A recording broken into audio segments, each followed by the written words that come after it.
Ever get the feeling some books of the Bible are like the headliners, always in the spotlight?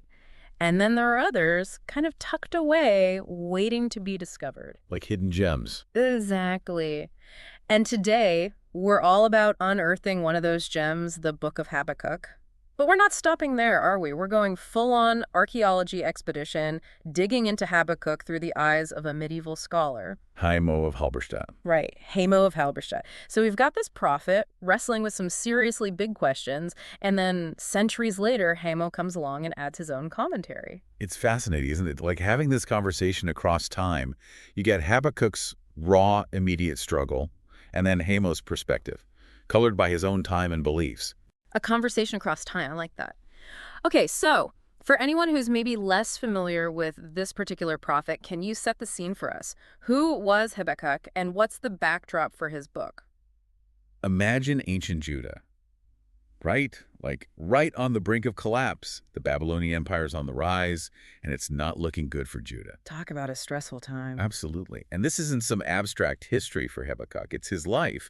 We're talking about the fall of Judah to Nebuchadnezzar. Yeah, that Nebuchadnezzar, the whole Daniel and the lion's den thing. This is the same king.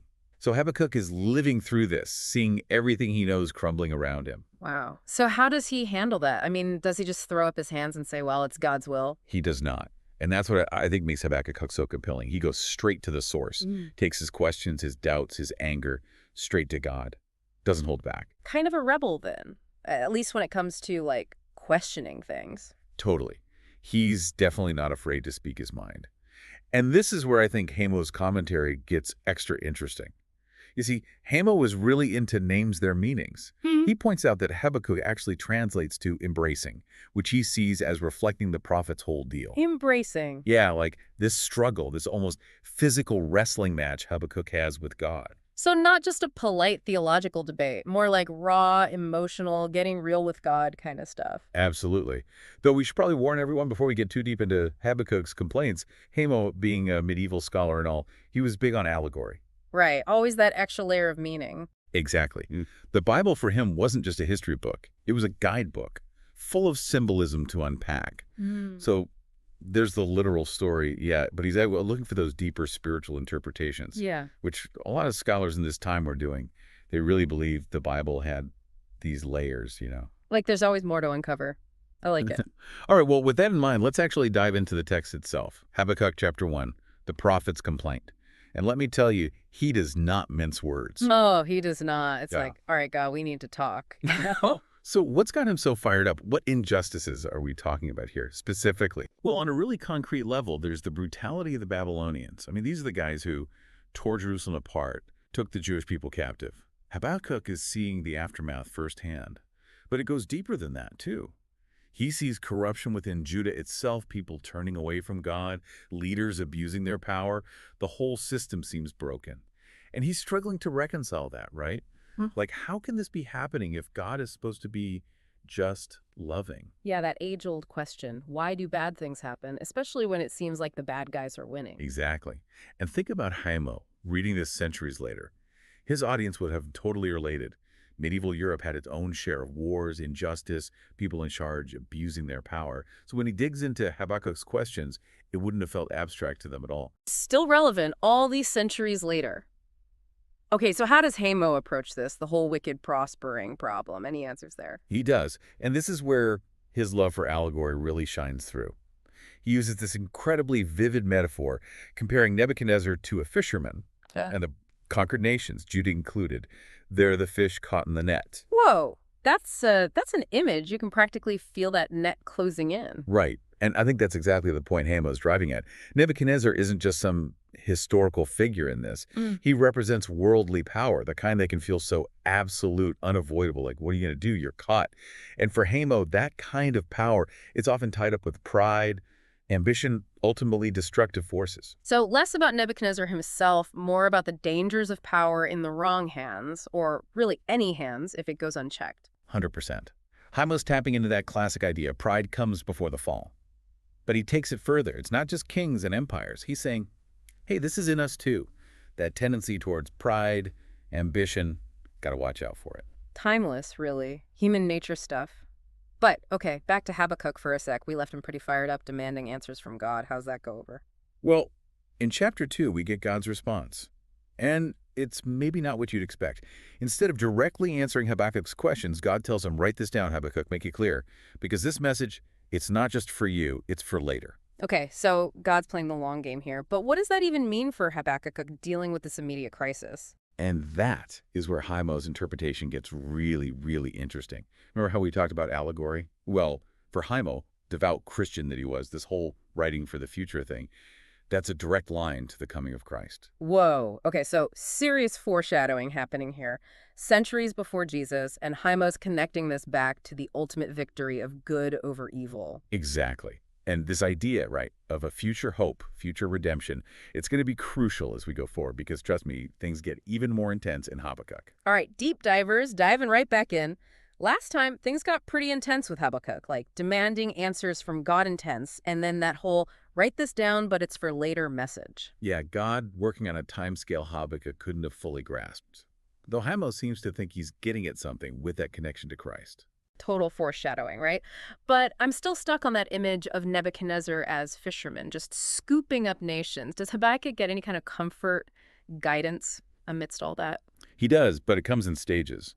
So, chapter 2, God lays out these consequences, right? For pride, for greed, especially for those in power, Nebuchadnezzar being the prime example. And this is right up Haymo's alley, remember. Dude loved a good name analysis. Oh, yeah, it's all coming back now. So how does he work that in here? Well, God calls Nebuchadnezzar this proud man, and Haymo latches onto that, launches into this whole analysis of pride, how blinding it is, especially when you've got power. Okay, I'm sensing a but coming. Because it's not just about kings messing up. Haymo says this applies broadly. He actually compares the proud man. And yeah, he means Nebuchadnezzar, but also anybody puffed up on their own importance. He compares them to a drunk guy stumbling around, totally oblivious to the ditch they're about to fall into. Ouch. On point, but ouch. Right. But he doesn't stop there. Excessive wealth, getting obsessed with stuff. Haymo says that's just as blinding. He's got this metaphor, thick clay, to describe wealth weighs down the soul, you know. It makes it harder to see clearly, literally, but also like morally, spiritually. So not just that riches are fleeting, which people have been saying that forever, but that they actively get in the way of you being a good person. That's pretty hardcore for the Middle Ages, isn't it? Totally.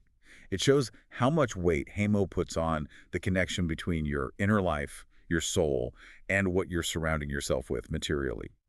He even ties this evil greed, as he calls it, to heresy, which, huge deal back then. Hold on, heresy. How is he making that leap?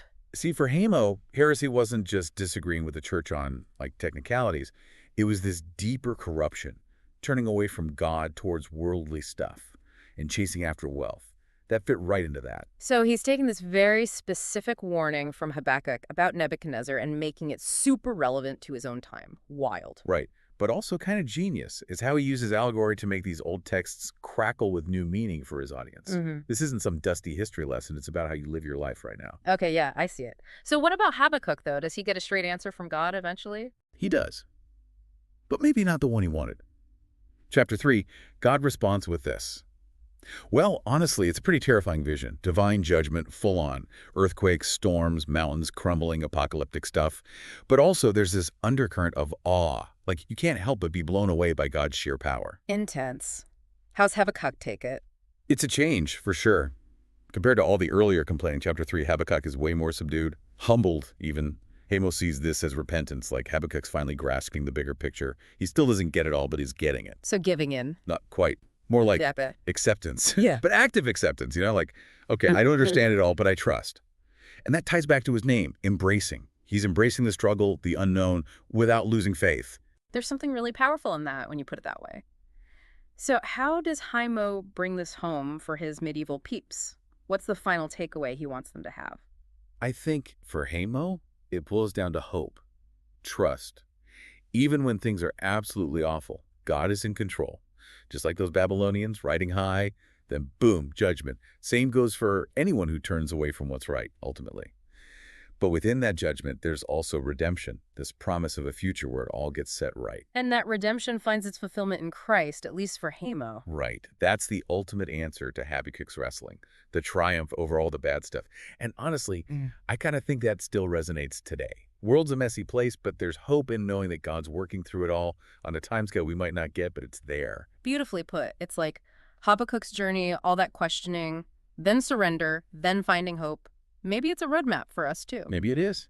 And that's what I love about digging into these commentaries, Hamo's take on Habakkuk, it makes you re-examine, find those fresh layers.